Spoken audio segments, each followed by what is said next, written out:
I'm going to fire that blankety, blankety, blankety, blankety Jimmy Johnson. You made history in breaking the Jimmy Johnson firing. Was that right place, right time? Or was that just like you being really, really good at your job? It was in Orlando, and the Cowboys were coming off their second consecutive, Super Bowl win.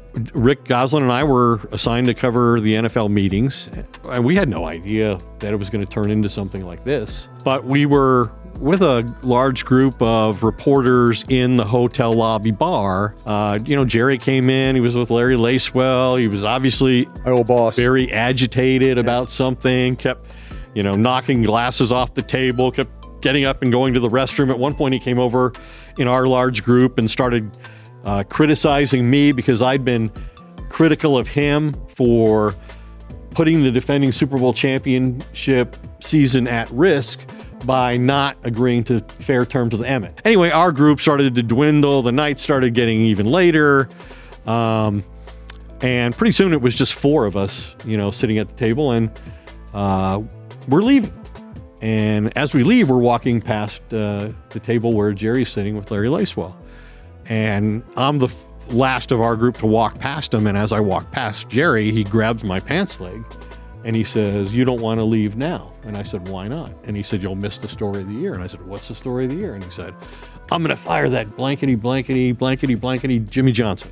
And so all four of us sat down. Well, quickly, that was the only thing Jerry talked about. And pretty quickly, my concern became these other two guys who were there who don't work for the Dallas Morning News, who are kind of just there till the free beer runs out, And so I said, "Hey, look, nobody has a notebook, nobody has a tape recorder, and everybody's had a few cocktails.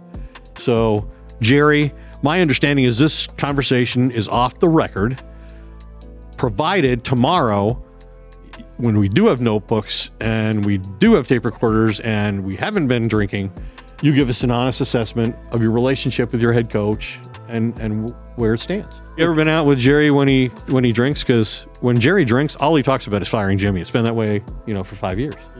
"Oh, really?" I said, "Let's just see what he says tomorrow." He says, "Hey, have you guys talked to Jimmy?" And we're like, "No." And they're like, "He's looking for you." And so we come around another corner and there's Jimmy. And Jimmy pulls us into this little cubicle and he says, "What did I do?" He didn't say what happened. What did Jerry say? He already knew because Lacewell had talked to him. He said, "What did I do?" basically to provoke that. And he said, "We don't know." And so he said, "Well, what are you going to do with this?" And we're like, "Well, we have independently confirmed that there was this toast that went bad at the table with you and some of the coaches, and we're going to report that." And he said, "Well, what about what Jerry said to you guys in the bar about firing me?" I said, "Well, we can't report that. It's off the record." He says, "Okay, you can't report it's off the record." And basically he then said, "Hey, I'm leaving the owners' meetings to go home and to my home in the Florida Keys and to decide whether I want to remain the head coach of the Cowboys after hearing, last night that Jerry Jones repeatedly threatened to fire me in a bar."